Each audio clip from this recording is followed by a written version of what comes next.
westerly corner of Greece. The British have been falling under this island's spell for centuries. This is Corfu.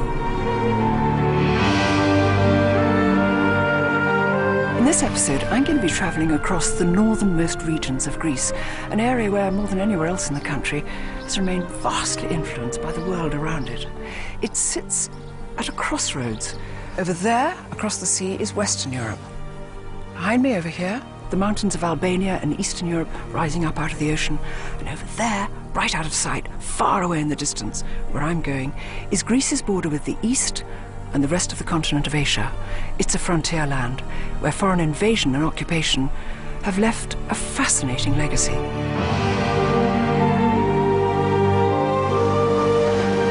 Greece, a land as diverse and surprising as any I've ever seen.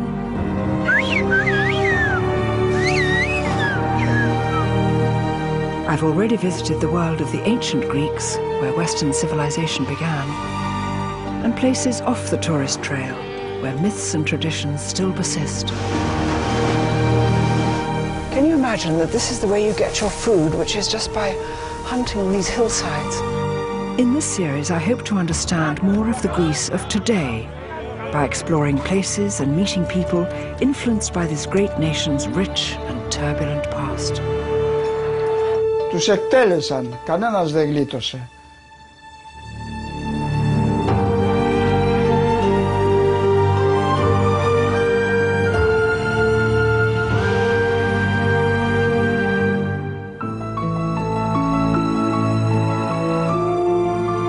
The Ionian island of Corfu, one of Britain's favourite holiday destinations, attracting about 500,000 of us each year.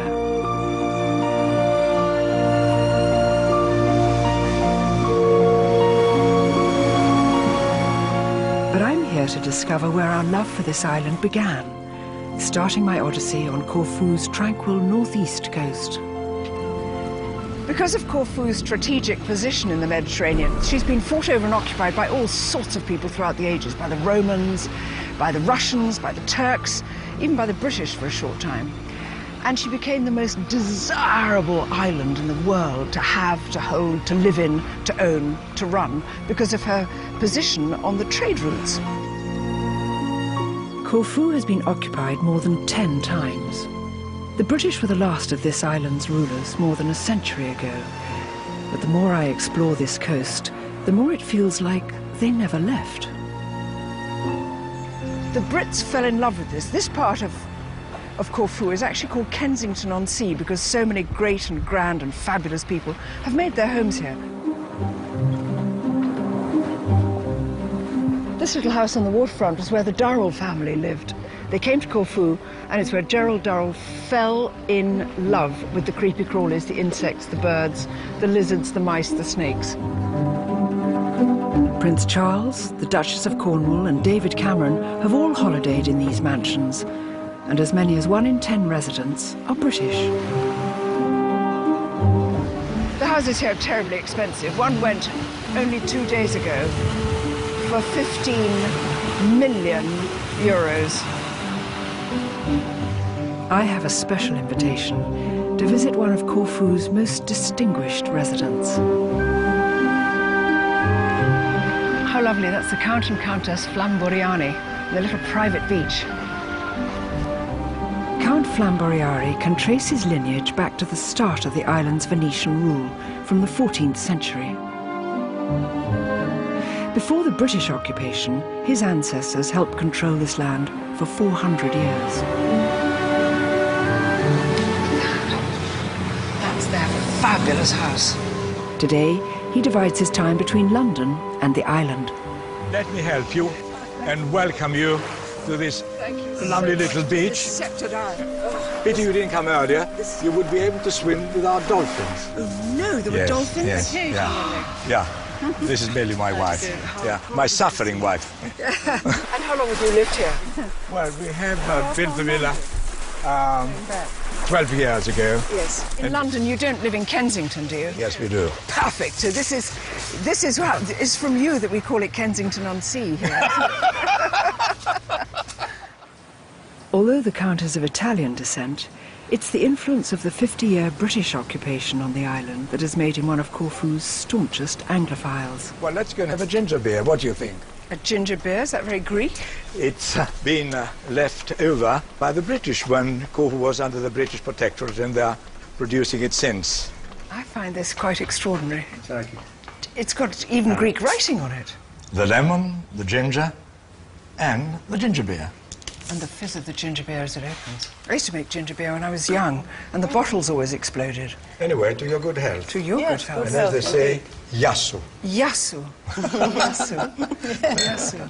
The legacy of the British protectorate over the 50 years, where should one start, where should one finish? It goes on and on and on. The brass bands. Edward Lear. Oh, Gerald Durrell. Lord Guildford established the first Greek university in Corfu. How extraordinary. It's another thing which was introduced by the British. These islands have got a very special feeling. Is it because they're in the Mediterranean rather than the Aegean? There's something about the Ionian Islands that seems to have a kind of independence. No, I'll tell you what it is. It's the Western influence. The rest of Greece had the Ottoman influence. Yeah. They felt that they are part from the Western civilization. That's why you have fantastic composers, fantastic painters, fantastic poets, fantastic writers, all influenced from the West.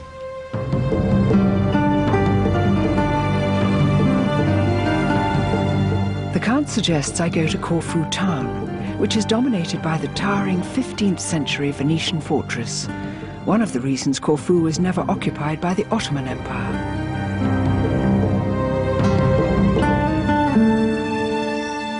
Today, the town is home to 30,000 people and an astonishing number of house martins and swallows.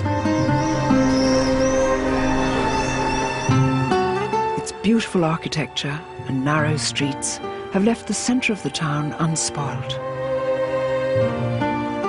I'm drawn to the main square, where the locals have gathered for the most traditional of British customs.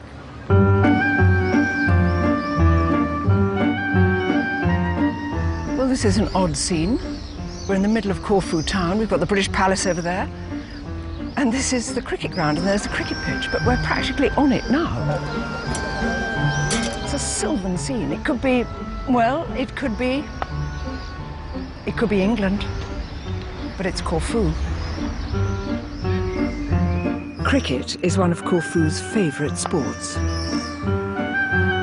Teams here play up to 100 games a year on this unique sporting ground. I've never seen such a small ground. There are fielders just out amongst, it's sort of in the car park. There are chaps on bikes who are virtually on the boundary. Cafes over there, they've all got nets in front of them so you don't get a smashed teacup. This is jolly strange. I mean, there are marks for cars right up to the edge here. They must get smashed sometime. Woo! It's on the road. It hit the Holidays Corfu car, which fielded it nicely, just stopped it. But I think we'll call that a 6, won't we? It's a big day for the combined Corfu team. Before this series, they'd never beaten the fearsome MCC from England. But today, they might be in with a chance. The visitors seem to be put off by playing in a car park. Something that wasn't around when the British Navy started playing here. Local Corfiots watching the game start slowly learn the rules. Yeah. And 1893 we had the first cricket club in Corfu playing cricket against the English. And so that's when the Corfu love of cricket began. Yes, love cricket. Now we have 21 clubs all over Greece, and this ground here is unique. Boys. This is Alistair. Hi. We think it's getting a bit close now because they've got 29, so we've got 4 more overs to make... 24 to win off 4 overs. Possible? Yes. Oh, okay. Do that. Confidence.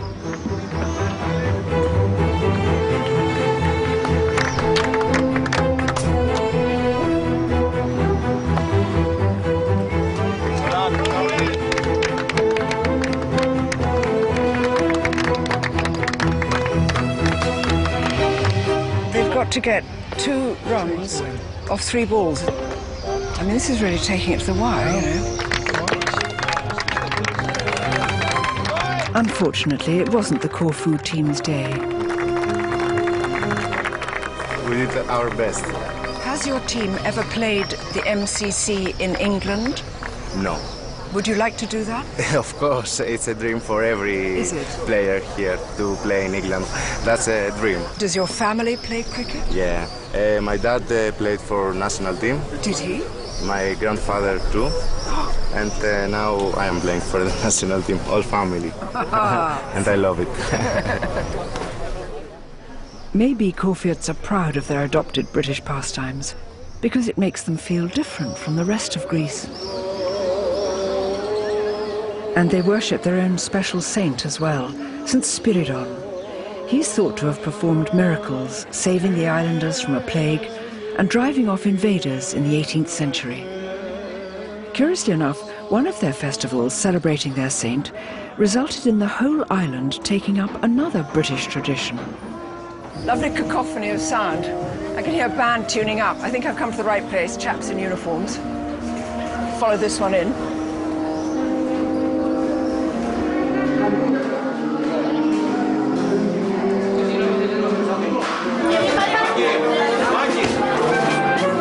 Being married to a musician, I think there's almost nothing more thrilling than hearing a band tuning up.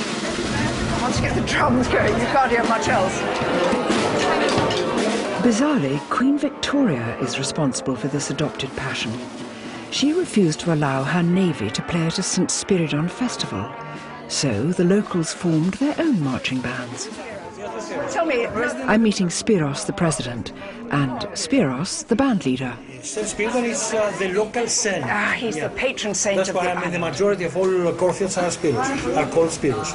You're both called Spiros? You're both Spiros, yes. Are there more Spiroses here, do you think? Half of them. Half of them are Spiros? Is there a feminine version of Spiros? Is there a girl's name?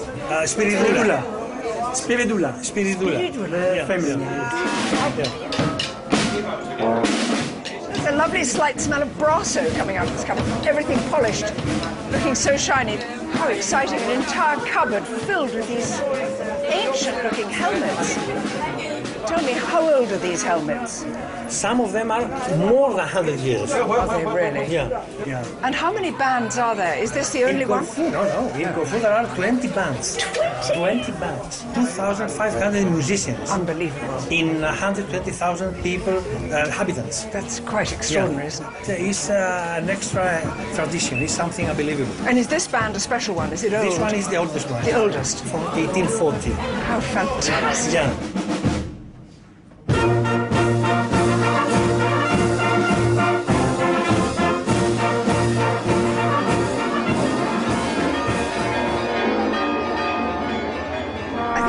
Literally their marching orders, and in a second from now we're going to hear the band in full flight.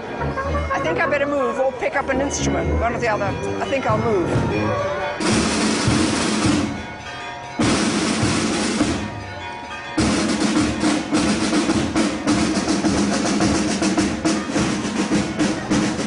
He's 3 years old.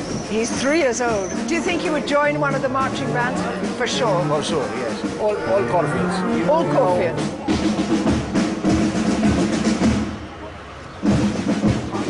In all houses, 1 or 2 musicians is definitely... In all houses? We learn English and music. English and music. I love that. I love that.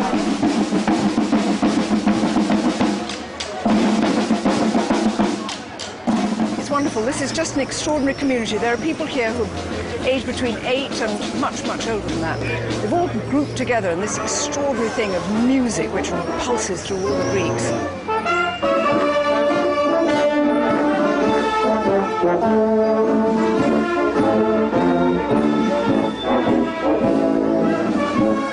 It's fitting that the band finishes their march at the British Palace, where the island's British legacy began all those years ago.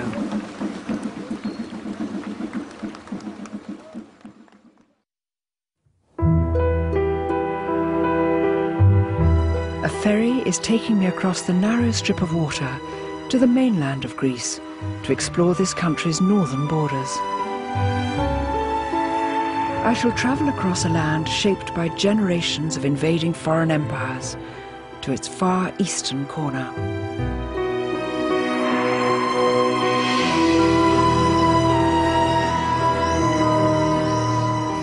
Sitting last night in my bath, I was thinking, what is it that's made Greece so desirable?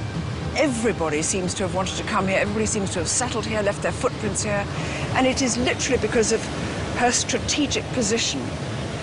The trade routes all came through here, from east to west, partly mainland, partly near Africa, partly on Asia Minor. Absolutely phenomenal. And strangely enough, what is left of Greece to the world, what people think of Greece is its beauty, what it's given to us in the way of arts and science. And yet what people came here for was business, was money. So money fades away, and what remains and what keeps people visiting countries is the beauty.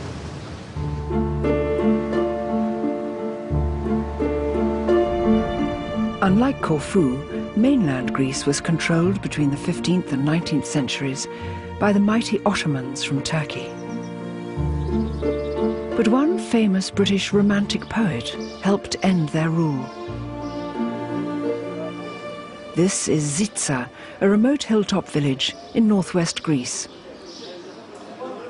It's 1809, it's October, and Lord Byron, the poet, mad, bad and dangerous to know, is travelling through this region, through this pretty little village of Zitsa, with his companion, Hobhouse. It's a tiny little village up in the mountains. It's not really the place you'd expect to find Lord Byron. I can't tell you how small Zitsa is. I mean, on the map, well, you can't see it. Well, I can, obviously, but you probably can't.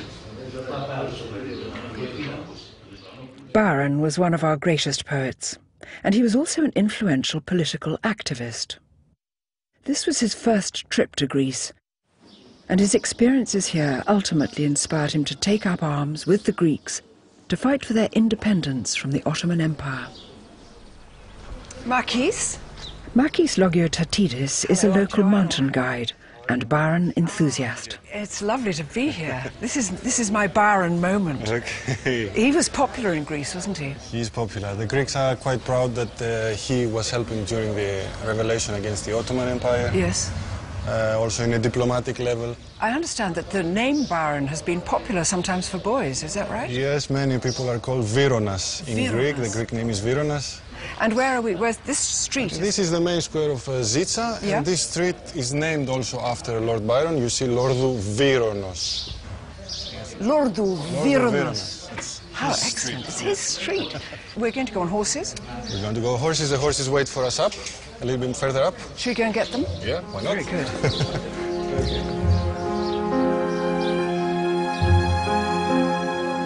We're retracing part of Byron's journey. In 1809, he travelled on horseback from Ioannina to Tepelene in Albania.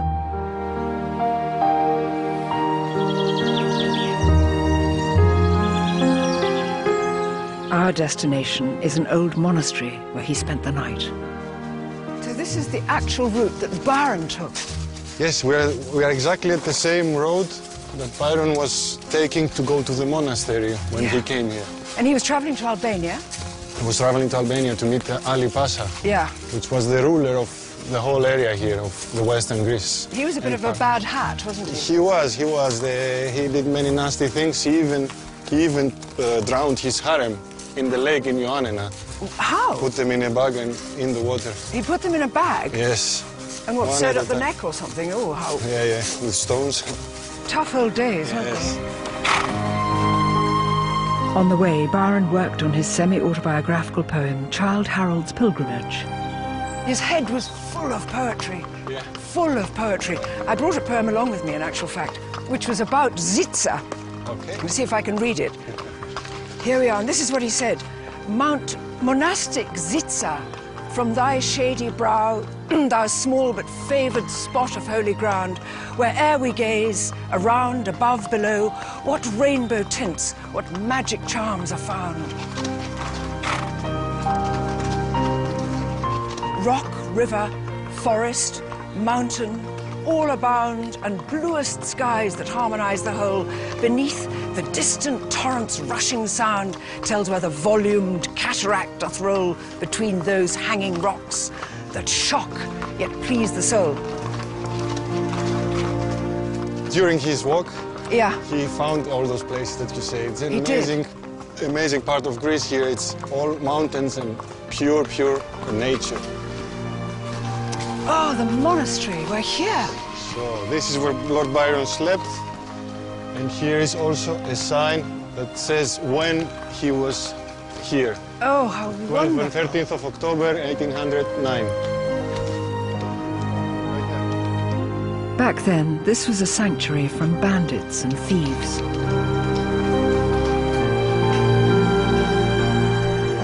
A refuge where Greeks could still practice Christianity despite living under Ottoman Islamic rule.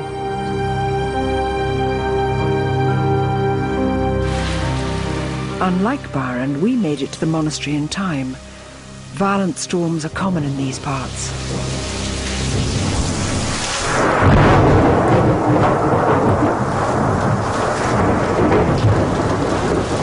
Exactly like the storm that caught Lord Byron and Hobhouse when they were riding to Zitza. Perhaps the noble lord, mad, bad and dangerous to know, is still looking over us on our journey here. And they put him up for the night, I think. They might put me up for the night. I mean, do I put over, or does it look sort of, looks a bit cowardly?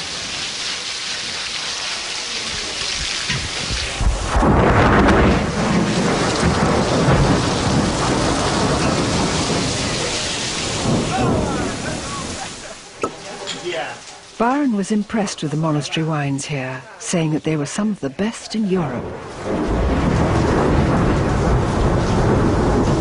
Byron. This is thrilling. Even the wine explodes. Fantastic. This is brewed here on the premises. It's red champagne. No wonder Byron's here.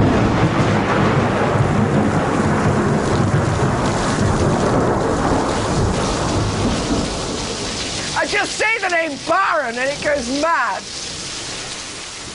Byron never did see the Greeks win their independence. Although he handed over part of his personal fortune to fund the Greek resistance, he died of a fever in 1824 before seeing action. Because of this, he's remembered in Greece to this day as a hero.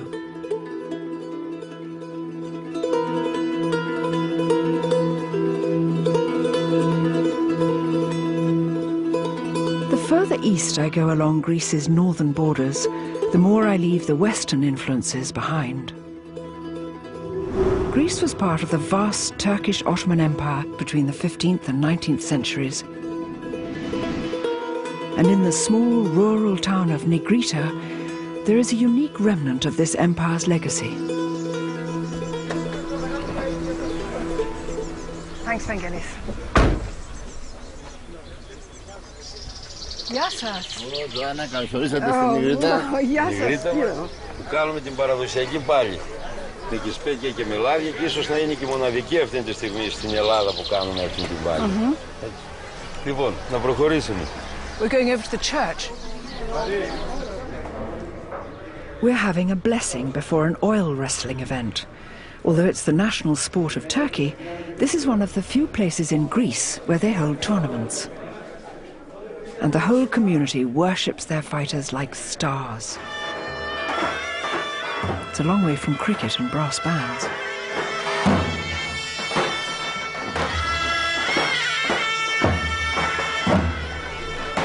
The man who's going to explain this extraordinary custom is Spiros Salonikios.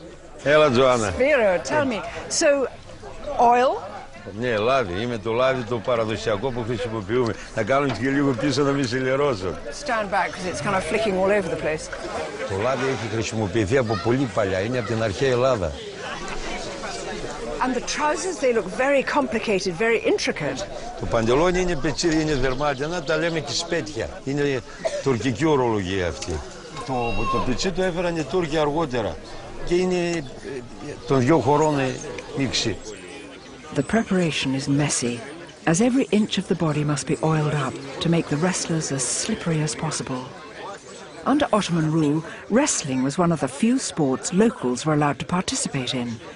These bouts became bitter fights between sworn enemies. Today, there are still Turkish wrestlers involved. Gentlemen, I look forward to seeing you fighting. Μπορεί και εντάρφια είναι, άμα το συγκινάει το παλήματα, όλα τελειώνει. Αντίπαλο είναι. Κανονικά, συγγνώμη, μπορώ και σκοτώνομαστε.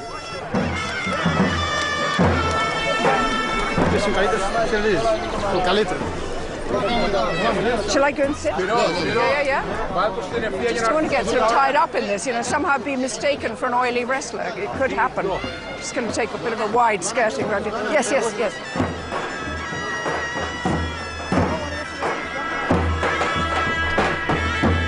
An oil wrestler wins his match by picking up his opponent and carrying him for 5 paces or throwing him on his back. Not much of that so far, although they seem to spend a good deal of time working their fingers down one another's shorts.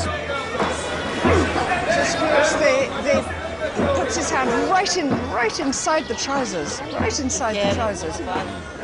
Έχουν συνηθίσει να του βάζουν το χέρι, έτσι, το λάδι, δυσκολεύει την κίνηση πολύ. Apparently this famous move involving the finger grip was honed centuries ago. Οι περισσότεροι, πιο παλιά, ήταν αυτοί οι οποίοι έβοσκαν πρόβατα γιατί άρμεγαν τα ζώα και τα δάχτυλά τους δυνάμωναν πολύ. It looks like we have a winner.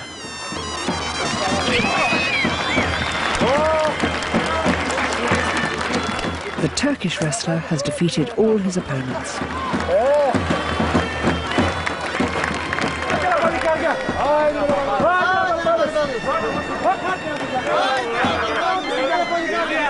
They've just had a whip round for the wrestlers. I think they're probably calling for the needy wrestlers or something like that.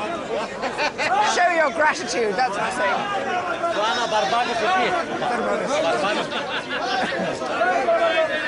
It is extraordinary to think that here, in this little tiny Greek place, this phenomenal Turkish tradition is going on. There was one Turk fighting there today who was very anxious to say that he doesn't care who people are. He doesn't think that there should be Greeks and Turks. He thinks that everybody under the skin are brothers, everyone. It's very touching. This is still a very sort of sensitive area. Turks, Greeks, Muslims, Christians, but above all, wrestling.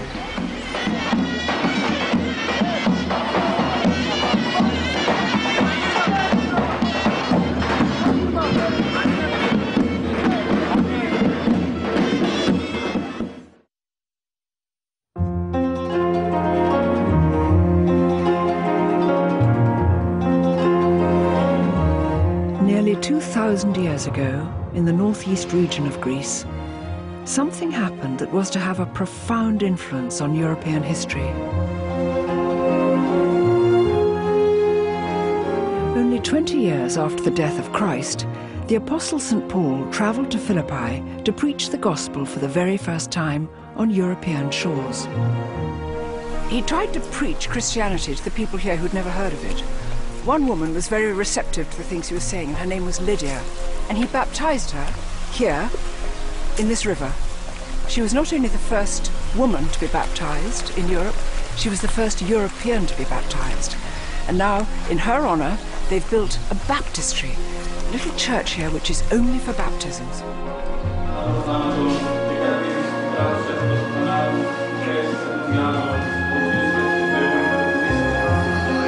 Nearly all Greeks are Orthodox Christians. They consider their religion with its rites and rituals to be the closest link to the first days of Christianity.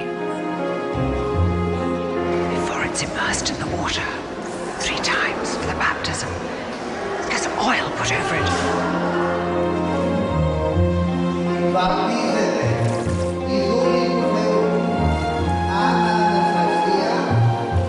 It's incredible to think Christianity spread from here across the whole of Europe and then the rest of the world. The port city of Kavala, a few miles from Philippi, occupies a strategic position in between Europe and Asia. a crossroads between West and East. Here, successive invasions have left their mark, bringing with them their religion and culture. Journalist Isaac Karapidis was born in the region. Thank you so much. This is fantastic. So this is a very, very ancient city, isn't it? Everyone has passed from this city. Alexander the Great, the ancient Greeks, the Ottomans, everyone was here. So Kavala must feel as though it's an orphan. It almost has no parents, or everybody is its parents. I think everybody's its parents. Yes. And is this now essentially a Christian city? Yes, 100% Christian. It's very hard to find any Muslim here nowadays in Kavala. But in the Ottoman days, there must have been mosques here? Completely. There were many mosques here. Actually, if you see St. Nicholas now, the church here. This one here? Yeah, exactly. That was a mosque. There are some things that reminds you that yes. it's a mosque rather than a church. Than a Christian church. And some people, they claim that West is finished here, and after Kavala, start East. So this was the dividing line. This town is defined by one event in history. Following the Balkan Wars, new boundaries were drawn up in 1923 to form the modern Greece we know today. The intention was to make Greece and Turkey, as much as possible, two single religion states. Kavala was emptied of Muslims and the population replaced with immigrants from Turkey, so 400,000 Greek Muslims left the region and over 1 million Turkish Christians took their place. It's a very, very sad story. Most of the Christians who came here to live, the first 5 years, it was extremely hard. They used the tobacco factories as a house. It's a refugee asylum. Exactly, and they were living for a couple of years, one next to another. It was something which changed the history of Greece and Turkey, I believe. Because people who were Muslim, but were Greek-speaking, were suddenly thrown into a land where they had their own religion, but they couldn't speak the language. And similarly, people who felt themselves to belong to the Black Sea, suddenly coming here, leaving everything behind. Greece is evolving all the time, because the recent events you're talking about aren't even 100 years ago, Isaac. Exactly. This catastrophe, not even 100 years ago. There's not a single grandfather nowadays or so who cannot has a sad story to say.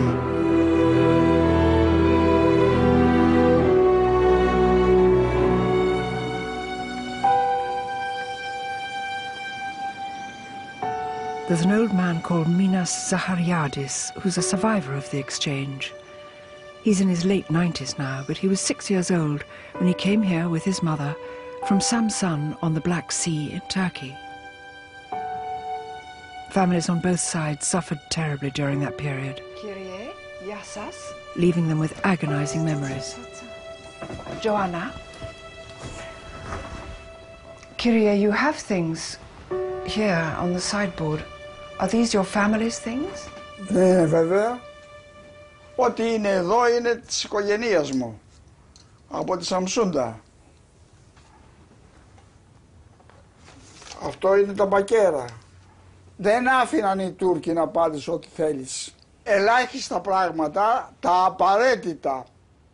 And these photographs, who is this? Εδώ είναι οι γονείς μου.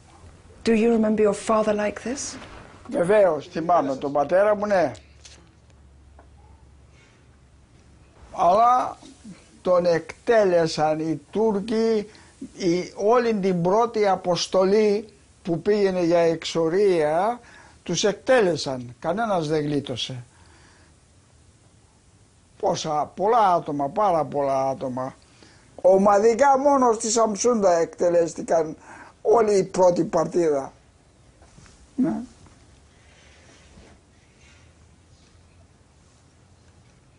Πες αυτά, εγώ θέλω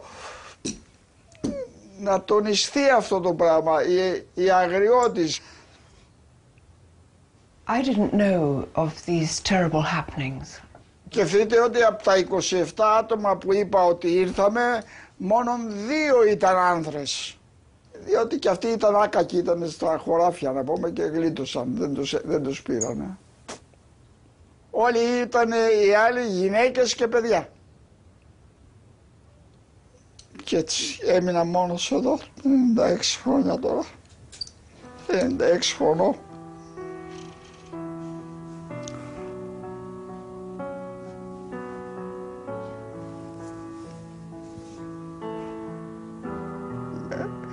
Άλλη φορά δεν πρόκειται να μιλήσω ξανά, όποιος και αν έρθει. Φτάνει.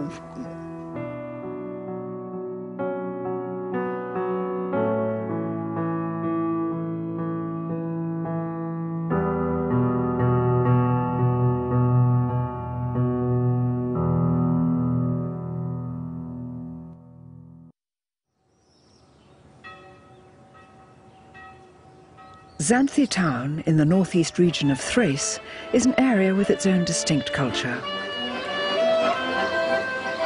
When the present borders of Greece were created in 1923, whole populations had been forced to move according to their religion. But a number of Muslims, some 120,000, remained in this region. Many still live hidden from the world, near the Bulgarian border. Anna Stamu from the Muslim Association of Greece is taking me to one of these communities. It seems so remote around here. Those villages are like lost in the mountains. Do they choose to remain isolated, do you think? It was their need. They're people that have their own culture, their own traditions. They have been Muslim since ever. This is their homeland. This was Bulgaria until it was granted to Greece in 1923. Until the 1990s, the Muslim communities here lived in a restricted military zone, making it difficult to leave. They're in an area that has a very sensitive balance here. Yes. They were reluctant at first that we visited. Were they? Yes, because they do not know what to expect. What, for us to visit today? Yes, with the cameras.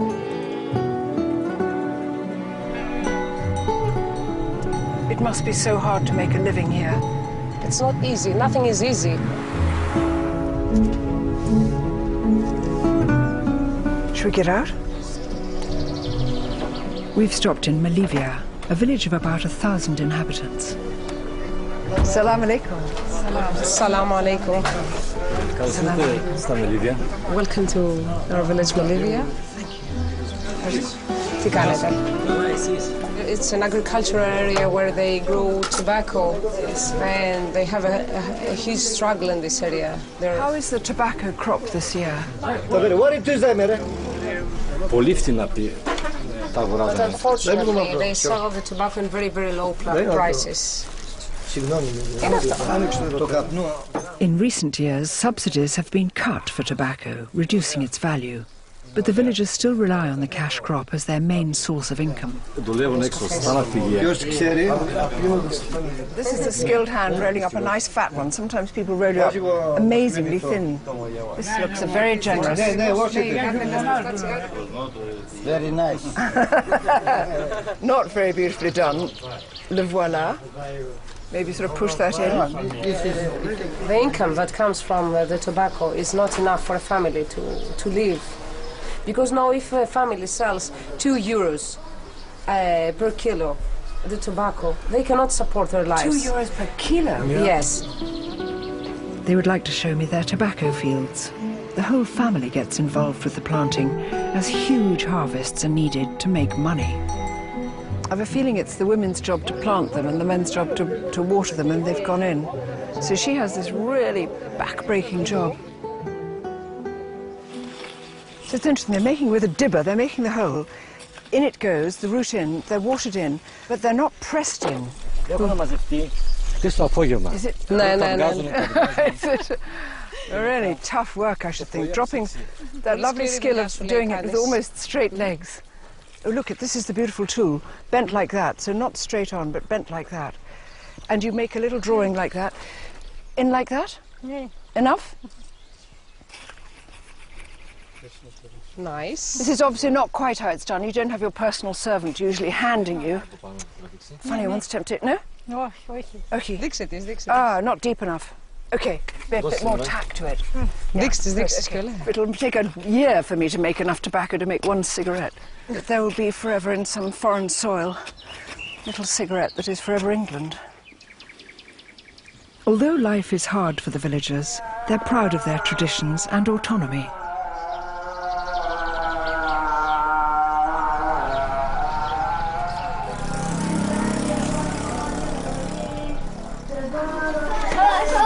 Children receive 2 to 3 hours extra schooling a day to learn the Quran. But their culture is changing. Teenagers now have mobile phones and go to school in multicultural Xanthi. So show me your phone. Hey? I'm Kamile. Kamile? And Tulay. Tulay. Nice to meet you. How wonderful, thank you. These two teenagers represent a new generation, educated in Xanthi and looking for work away from the village. Would you like to live here always? Not always, to be honest. Actually, it is very boring here because I don't have anything to do. We don't have, as in Xanthi, cafes or restaurants or cinemas, theaters or bowling centers, something like that. And for young people, it is very difficult, to be honest. Yes. So it would be very nice to have cafes, especially internet cafes. Young people, when you're trying to break into the world. Yes. Start a life. Like more the city life. Yes, of course. Your parents have lived and worked here, stayed here, and your grandparents stayed here. You might leave and work somewhere else. I would be the first person in my family to work in Xanthi, for example, or... Yes. The first girl, maybe, to work away from home? Yes, maybe. Maybe. Efaristo, how lovely. I bought these cups for my mom. Yeah? My favorite color is red. The color of passion. Oh, the village won't keep you. You'll be away. Thank you.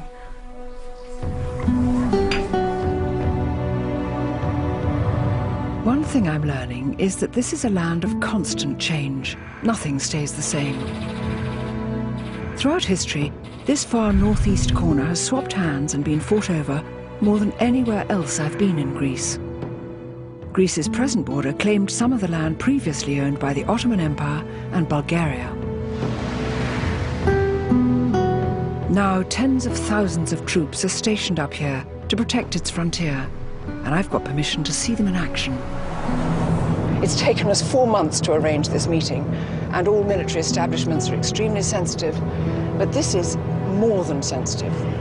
Everybody thinks this is their land and that they shouldn't be there. There are old resentments, old sorrows which never go away.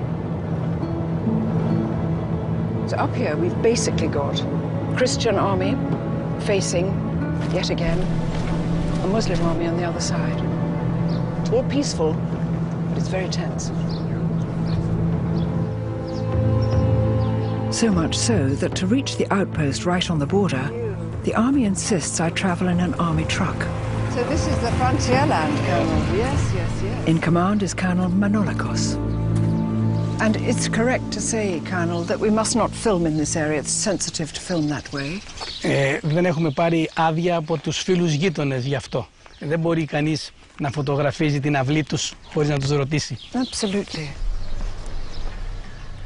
So our cameras are unable to show what I can see, an identical Turkish outpost just a kilometre away. We're so close to Turkey here that we can almost see what their troops are having for dinner. Turkey, Bulgaria. Most of these soldiers are just 18, on national service for 9 months. The nation's security rests on their shoulders. Η ζωή στο φυλάκιο είναι απαιτητική. Το πρόγραμμα είναι φορτωμένο και η ευθύνη είναι μεγάλη. Ωστόσο, οι στρατιώτες θεωρούν εξαιρετικά τιμητικό το να βρίσκονται στα σύνορα και να υπηρετούν, όσο δύσκολο και αν είναι αυτό. And how long do they have to man the pillboxes? I'm sure we can't show them. Πράγματι για 15 μέρες το μέρος αυτό είναι σαν το σπίτι τους. So when they're up here, they live here, they eat here. This is home. Δένονται έτσι ώστε να μπορούν να πούνε ότι είναι σαν μια οικογένεια.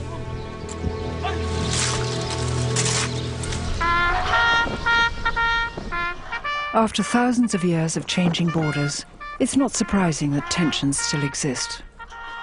For these soldiers, it's an uneasy truce. Το Silver the Flank, εθελοντικά είμαστε έτοιμοι να πεθάνουμε. This is as far east as I can go in Greece. The footprints here, everywhere around here is history, everywhere. And we look out and it looks like just the most peaceful, Pacific scene you could imagine. Yet I'm traveling with soldiers, armed car, a sensitive border area. Isn't the world a strange place?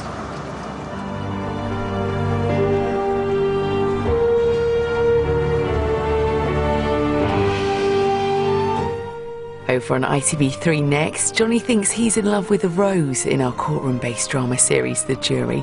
While over on ITV2, you never know what to expect from host Keith Lemon. Peter Andre and Vern Troyer join the gang on Celebrity Juice.